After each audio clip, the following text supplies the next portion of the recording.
This is a poster looking at our co-design workshop to design the Arabic-speaking bilingual research navigator. And this is actually the patient side of it. So we did a clinician side to work out how to integrate it into the service. This is looking at patients. So what we did was we had a 4-hour workshop that was conducted with 25 Arabic-speaking patients and carers. And there were we divided into 4 groups, and 3 of them ran in Arabic. So we had Arabic facilitators and 1 in English.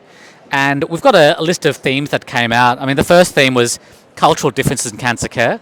The quote here is, in Syria, the cancer doctors don't tell the patient they've got cancer.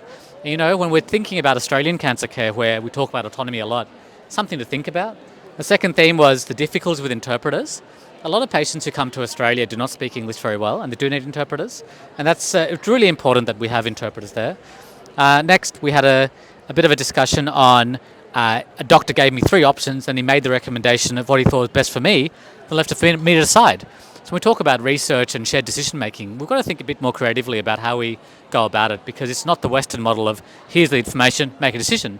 This group clearly wanted the doctor to make a decision.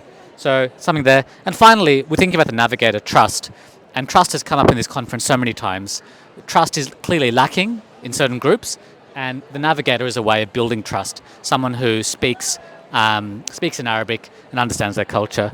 But they're the main themes, and our next stop is we've actually opened a Navigator program. So hopefully next COSA we'll have some results from the Navigator program to share.